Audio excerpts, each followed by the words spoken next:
नमस्कार दोस्तों, स्वागत है आप सभी का अमेजिंग सा प्लेटफॉर्म अपना चैनल पर। दोस्तों, आज की इस वीडियो में मैं बात करने के लिए आया हूं जो भी क्लास 10th पास किए हैं अभी जस्ट, वे सभी स्टूडेंट आगे क्या कर सकते हैं, उनके लिए क्या बेस्ट ऑप्शन रहेगा। वो आगे पॉलिटेक्निक कर सकते हैं या फिर इंटर कर सकते हैं, उनके लिए कौन सा सही रहेगा, मैं आज उसी के ऊपर पूरा डिटेल में बात करूंगा। तो अगर अभी आप लोग वीडियो को फर्स्ट टाइम देख रहे हैं तो चैनल को सब्सक्राइब कर लें और वीडियो को एक लाइक जरूर करें, ताकि मेरी इस मेहनत को आप लोग थोड़ा अप्रिशिएट करेंगे तो मुझे भी अच्छा लगेगा। चलिए, तो आज के इस वीडियो को मैं स्टार्ट करता हूं। सबसे पहले हम लोग देख लेते हैं कि इंटर और पॉलिटेक्निक में क्या अंतर है, फिर हम लोग बात कर लेंगे कि आखिर बेस्ट क्या रहेगा आप लोगों के लिए करना। ठीक है, तो एक एक करके हम लोग आगे बढ़ेंगे। पहले चलते हैं हम लोग कि दोनों में क्या डिफरेंस है। सबसे पहले हम लोग दोनों में अंतर समझ लेते हैं। देखिए, अगर आप लोग क्लास 10th पास किए हैं और आगे घर वाले अगर आपको बोल रहे हैं कि पहले इंटर कर लो उसके बाद फिर कुछ और करना, तो एक बार आप लोग ये वीडियो अपने घर वालों को भी दिखाइएगा, पेरेंट्स को भी, और खुद भी देखिएगा कि क्या अंतर होता है दोनों करने का, क्या फायदा होता है। क्योंकि पहले के जो पेरेंट्स लोग हैं उन्होंने क्या किया है कि पहले क्लास 10th किया, फिर उन्होंने इंटर किया, फिर उन्होंने ग्रेजुएशन किया, फिर उन्होंने क्या किया, सरकारी नौकरी का भी तैयारी किया होगा आप में से बहुत सारे घर वालों के पेरेंट्स लोग। लेकिन आज के डेट में अगर बात किया जाए तो करोड़ों लोग ने वही सेम काम किया है, इंटर, ग्रेजुएशन और तैयारी करे नौकरी का। लेकिन आज की डेट में नौकरी मिलना इतना आसान रह नहीं गया है। अगर आपके पास कोई स्किल्स नहीं है, कोई टैलेंट नहीं है, तो आज की डेट में जो नौकरी है वो मिलना बहुत मुश्किल हो गया है। बेरोजगारी का रेट आप लोग जान ही रहे हैं कितना तेजी से बढ़ते जा रहा है इंडिया में। तो सबसे पहले देखिए कि इंटर करने का क्या फायदा है और पॉलिटेक्निक करने का आप लोगों को क्या क्या फायदा मिलेगा, मैं सब कुछ बताऊंगा। ठीक है, तो वीडियो में थोड़ा सा आपको सब्र रखना है, ध्यान से सुनना है, क्योंकि जो आज की जनरेशन है उसके पास पेशेंस खत्म हो गया है। उन लोगों को फटाफट से आंसर चाहिए, और मैं यहाँ पर फटाफट से जवाब देने नहीं आया हूँ। मैं आप लोगों को थोड़ा डिटेल में बात करूंगा, ताकि आप लोग का करियर का सवाल है, आप लोग फ्यूचर में क्या बनेंगे डिपेंड करता है। तो अगर आप लोग का नॉलेज अच्छा रहेगा इसके बारे में तो आप लोग डिसाइड कर पाएंगे कि आपको क्या करना है, आगे इंटर करना है या फिर पॉलिटेक्निक करना है। ठीक है, तो सबसे पहले हम लोग बात कर लेते हैं कि इंटर अगर आप लोग करते हैं तो देखिए, इंटर 2 साल का कोर्स होता है। इसको हम लोग 12th बोलते हैं, इंटरमीडिएट बोलते हैं। ठीक है, सब इसी का नाम है। इसमें क्या होता है कि हम लोग के पास 3 स्ट्रीम होता है। चाहे आप साइंस से कीजिए, साइंस को हम लोग एक और नाम से जानते हैं, किस नाम से, ISC बोलते हैं, इंटरमीडिएट साइंस, ISC। और कॉमर्स को हम लोग क्या बोलते हैं, ICOM बोलते हैं, और आर्ट्स को IA बोलते हैं। नहीं जानते कोई बात नहीं, ये सब जानते होंगे आप लोग, साइंस, कॉमर्स, आर्ट्स, ये 3 नाम तो कॉमन है, आप लोगों ने सुना ही होगा। अगर आप लोग इंटर करते हैं तो इन तीनों स्ट्रीम में से कोई एक स्ट्रीम आप लोग सेलेक्ट करते हैं और उसमें आप लोग 2 साल लगाते हैं, और आपको क्या मिलता है, एक इंटर का डिग्री मिलता है, और कुछ खास तो मिलता नहीं है।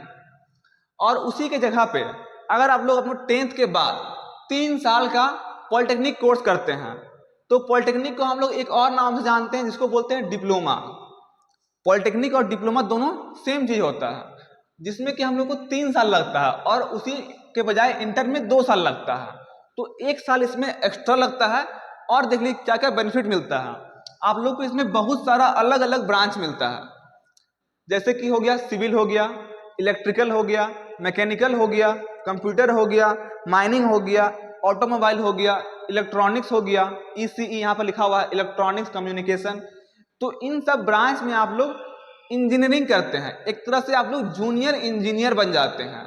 अगर आप लोग 3 साल इसमें देते हैं तो आप लोग जूनियर इंजीनियर कहलाने लगते हैं। आप लोग अगर इंटर करते हैं तो कुछ नहीं कहलाते हैं, आप लोग सिर्फ एक इंटर का डिग्री होल्डर बनते हैं, और उसके बाद आप लोग कंपटीशन एग्जाम का भी तैयारी कर सकते हैं, या फिर ग्रेजुएशन करते हैं बहुत सारे स्टूडेंट, तो वो सब काम करते हैं। लेकिन अगर आप लोग उसी की जगह पे पॉलिटेक्निक करते हैं तो इसमें क्या होता है कि आपका हर 6-6 मंथ पे ट्रेनिंग होता है, इंटर्नशिप होता है। ये सब आपको करवाता है आपको टैलेंट डेवलप करने के लिए, कि आपके अंदर एक स्किल आ जाए, आपके अंदर इतना हुनर आ जाए कि आप लोग किसी भी फील्ड में जिसमें आप लोग डिप्लोमा कर रहे हैं, आप लोग उस फील्ड में काम कर सकें। आपको मेन प्रैक्टिकल नॉलेज दिया जाता है। यहाँ पे आप लोग सीखते हैं थियोरेटिकल नॉलेज, मतलब कि किताब पढ़ते हैं वो सीखते हैं। इसमें थ्योरी के साथ साथ आप लोग प्रैक्टिकल भी सीखते हैं ट्रेनिंग और इंटर्नशिप करते भर में। तो यहां से इसका दुनिया काफी अलग हो जाता है। तो आप लोग समझ सकते हैं कि सिर्फ अगर इंटर करके आप लोग सरकारी जॉब का रेस में दौड़ना शुरू करते हैं तो कितना आज के डेट में मुश्किल हो गया है जॉब पाना, आप लोग को भी पता होगा। और उसी के बजाय अगर आप लोग ये सारा ब्रांच में से डिप्लोमा करते हैं, मेनली सिविल, इलेक्ट्रिकल और मैकेनिकल, ये 3 ब्रांच टॉप पे रहता है हमेशा। इसमें क्या होता है कि आप लोग सरकारी जॉब भी कर सकते हैं, प्राइवेट जॉब भी कर सकते हैं। आप लोगों के मोटिवेशन के लिए मैं यहाँ पर सैलरी भी लेके आया हूँ कि दोनों को करने के बाद क्या सैलरी आप लोगों को मिलता है। एक बार सैलरी भी देख लेते हैं। तो देखिए, अगर सैलरी का बात किया जाए तो अगर आप लोग नॉर्मल इंटर करते हैं किसी भी स्ट्रीम से, साइंस, कॉमर्स, आर्ट्स, और आप लोगों के पास थोड़ा बहुत कंप्यूटर के बारे में नॉलेज है, टाइपिंग वगैरह आता है, तो डेटा एंट्री वगैरह सीखे हुए हैं, तो आप लोग को 10 से 12 हजार का जॉब लगता है मिनिमम क्या मैक्सिमम बोल सकते हैं, 10 से 12 हजार मिल जाता है। अगर सिर्फ आप लोग इंटर किए हैं और प्राइवेट जॉब कर रहे हैं तो 10 से 12 हजार ही मिलता है। और उसी के जगह पे अगर आप लोग पॉलिटेक्निक कर लेते हैं किसी भी स्ट्रीम से जिसमें आप लोग का इंटरेस्ट है, तो आप लोग को जो जॉब लगता है मिनिमम 15 से 25 हजार के आसपास लगता है प्राइवेट जॉब। और इसमें अगर आप लोग 3-4 साल काम कर लेते हैं इंटर करने के बाद, तो जो आपका 12 हजार का सैलरी था वो बढ़ के मैक्सिमम 15 हजार जाएगा या फिर 18 हजार जाएगा, ठीक है, उससे ज्यादा नहीं बढ़ेगा। और उसी के जगह पे अगर आप लोग पॉलिटेक्निक करके जॉब कर रहे हैं और उसके बाद 4-5 साल का एक्सपीरियंस गेन कर लिए अच्छे से उसी फील्ड के बारे में, तो आपका सैलरी 30 हजार से 50 हजार के तक पहुंच जाता है। ये डिपेंड करता है आप लोगों के पास कितना स्किल सीखे हैं, कितना वर्क किए हैं अच्छे से, उस हिसाब से आपका सैलरी डिपेंड करता है। इसलिए मैंने यहाँ पर लिखा है 30 से 50 हजार, ठीक है। तो देख सकते हैं सैलरी में कितना डिफरेंस आ जाता है। और उसी के बजाय जैसे कि मैंने यहाँ पर बोला कि 3 ब्रांच है टॉप पे जो रहता है, सिविल, इलेक्ट्रिकल, मैकेनिकल, इसका आप लोग का गवर्नमेंट जॉब भी निकलता है। तो अगर आप लोग 3 साल का पॉलिटेक्निक किए इन तीनों ब्रांच में से किसी में से भी, और भी ब्रांच है लेकिन इन सब में क्या है कि मैक्सिमम प्राइवेट कंपनी वाला जॉब है, और ये 3 ब्रांच है, इसमें सरकारी जॉब निकलता है हर साल। तो देखिए, वही अगर गवर्नमेंट जॉब करते हैं पॉलिटेक्निक या फिर डिप्लोमा करने के बाद, तो आपका जो मिनिमम सैलरी है, जैसे कि अगर बात करें कि रेलवे में लोको पायलट का जॉब निकलता है, ठीक है, तो उसमें आपका 50 हजार मिनिमम सैलरी मिलता है। ये स्टार्टिंग सैलरी होता है गवर्नमेंट जॉब निकालने के बाद। और उसी के जगह पे अगर आप लोग गवर्नमेंट जॉब करते हैं इंटर करने के बाद, फॉर्म निकलता है ना इंटर बेसिस पे कि आप लोग अगर इंटर पास हैं तो आप लोग इस फॉर्म को भर सकते हैं, सरकारी फॉर्म तो देखे ही होंगे आप लोग निकलते हुए, तो उसमें सैलरी मिलता है आपको 25 से 30 हजार, ठीक है। और उसी के जगह पे यहाँ पर 50 हजार से स्टार्टिंग सैलरी होता है आपका पॉलिटेक्निक करने के बाद। तो देख सकते हैं ये आप लोग का एक मोटिवेशन फैक्टर हो सकता है कि आप लोग को कौन सा चीज करना बेस्ट रहेगा। अब देखिए, आपको एक चीज और दिखाता हूं।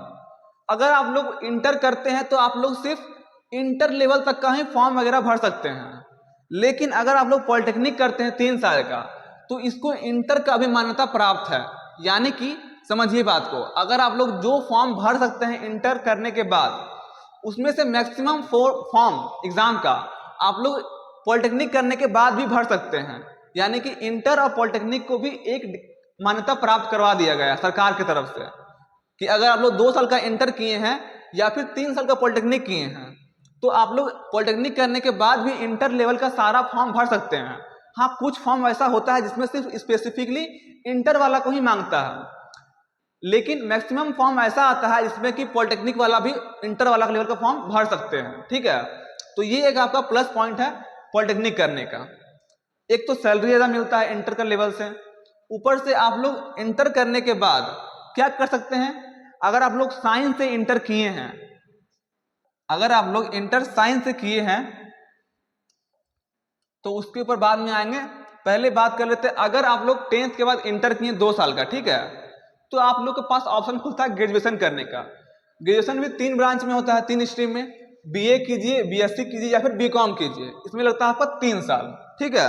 उसके बाद भी आप वही रेस में रहते हैं, गवर्नमेंट जॉब का फॉर्म भरेंगे, फिर फॉर्म पेपर लीक होगा, फिर कुछ ना कुछ होते रहता है, आप लोग सुनने में आ ही रहा होगा। तो किस तरह का हालत है आज के हालत में देश में कि इंटर करने के बाद आदमी ग्रेजुएट होता है, ग्रेजुएट भी करता है इन तीनों में से किसी स्ट्रीम में से, फिर सरकारी एग्जाम का फॉर्म का तैयारी करता है, तो बहुत तरह का ताम झाम होता है। इसके ऊपर मैं बाद में बात करूंगा कभी। और उसी की जगह पे अगर आप 10th के बाद डिप्लोमा करते हैं तो पहला तो आप टेक्निकल नॉलेज सीख लेते हैं, टेक्निकल फील्ड में क्या काम होता है वो सीख लेते हैं। ऊपर से आप इंटर लेवल का सारा फॉर्म भर सकते हैं, आप इंटर लेवल का कुछ फॉर्म को छोड़ के सारा फॉर्म भर सकते हैं। उसके बाद आप लोगों के पास ऑप्शन खुलता है बीटेक करने का। आप लोग 3 साल का डिप्लोमा करने के बाद अगर चाहें तो आप लोग बीए भी कर सकते हैं, बीएससी भी कर सकते हैं और बीकॉम भी कर सकते हैं। जरूरी नहीं है कि आप लोग डिप्लोमा के बाद बीटेक ही कीजिए, लेकिन मैक्सिमम स्टूडेंट क्या करते हैं कि अगर टेक्निकल नॉलेज डिप्लोमा हासिल किए हैं, जूनियर इंजीनियर बन गए हैं, तो लोग चाहते हैं कि हम सीनियर इंजीनियर बन जाए। तो सीनियर इंजीनियर बनने के लिए उन लोग बीटेक कर लेते हैं, लेकिन बहुत सारे स्टूडेंट का फाइनेंशियल कंडीशन सही नहीं होता है, तो वो डिप्लोमा करने के बाद डायरेक्ट जॉब कर लेते हैं। तो इसको अगर आप लोग डिप्लोमा करते हैं 10th के बाद तो आपके पास मल्टीपल ऑप्शन खुलता है। आप चाहें तो बीए कर लीजिए, बीएससी कर लीजिए, बीकॉम कर लीजिए, क्योंकि आप लोग डिप्लोमा किए हैं तो इंटर के बराबर तो आ ही गए हैं। अब इंटर के बाद जो आप कर सकते हैं वो सब आप डिप्लोमा करने के बाद भी कर सकते हैं, बीए, बीएससी, बीकॉम। और वही अगर आप सिर्फ इंटर किए हैं तो आप लोग बीटेक नहीं कर सकते हैं। ये बात समझिए। अगर आप लोग डिप्लोमा किए हैं तो इंटर लेवल का फॉर्म भर सकते हैं, ग्रेजुएशन में कुछ भी कर सकते हैं, बीए, बीएससी, बीकॉम, यहाँ तक कि बीटेक भी कर सकते हैं। उसके लिए मैं आगे बात करूंगा कि बीटेक करने के लिए क्या करना पड़ता है। और वही अगर आप लोग ग्रेजुएशन इंटर किए हैं साइंस, कॉमर्स, आर्ट्स से, तो फिर आप लोग ग्रेजुएशन करते हैं, आपके पास बीटेक का ऑप्शन नहीं खुलता है। और हाँ, अगर आप लोग साइंस से इंटर कर लेते हैं तो उसके लिए क्या ऑप्शन है देखिए। हाँ, यहां पर देखिए, अगर आप लोग साइंस से इंटर करते हैं, 2 साल का कोर्स करते हैं साइंस से, आईएससी मतलब होता है इंटरमीडिएट साइंस, तो आप लोग बीटेक कर सकते हैं। कैसे? 4 साल का कोर्स रहेगा और इसको करने के लिए एक जेई का एग्जाम होता है, जॉइंट एंट्रेंस एग्जामिनेशन, JEE। आप लोग इंटर कीजिए 10th के बाद 2 साल, उसके बाद आप लोग जेई का फॉर्म भरिए, जेई क्वालिफाई करिएगा तो आपको आईआईटी, एनआईटी और IIIT जैसा कॉलेज मिलता है। ये इंडिया के टॉप कॉलेज हैं और यहाँ पर वही सब स्टूडेंट पहुंच पाते हैं जो फाइनेंशियली स्ट्रांग होते हैं और मेंटली भी। जो कमजोर स्टूडेंट होते हैं वो लोग मेनली बीटेक तो कर लेते हैं, लेकिन किसी बहुत प्राइवेट महंगे कॉलेज से कर पाते हैं। उन लोगों के लिए ये सारा कॉलेज नहीं है। आईआईटी हो गया, इंडियन इंस्टीट्यूट ऑफ टेक्नोलॉजी। तो देखिए, यहाँ पर आप लोग 10th के बाद 3 साल का डिप्लोमा करके 3 साल का बीटेक भी कर सकते हैं। इसके लिए आप लोग का एग्जाम होता है D2D, डिप्लोमा टू डिग्री, या फिर बहुत जगह इसको बोलते हैं इंजीनियरिंग लैटरल एंट्री। तो देखिए, आप लोग का यहाँ पर लगा इंटर में 2 साल, 4 साल का हुआ बीटेक, 4 और 2 6 साल। वही अगर आप लोग यहाँ पर देखें तो 3 साल का डिप्लोमा और 3 साल का बीटेक, क्योंकि आप लोग अगर डिप्लोमा 3 साल का किए हैं तो बीटेक आपका 4 की जगह 3 साल का हो जाता है, 1 साल आप लोग को छूट मिल जाता है। तो देखिए, समय दोनों में सेम लगता है, लेकिन डिपेंड करता है आप लोग कैसे हैं। अगर आप लोग क्लास 10th से पहले अच्छे से पढ़ाई करते आए हैं, टॉपर रहे हैं अपने क्लास में और सब कुछ सही है फाइनेंशियली, और आप लोग पढ़ाई में भी स्ट्रांग हैं, तो आप लोग इंटर साइंस की से कीजिए और फिर बीटेक कर लीजिए।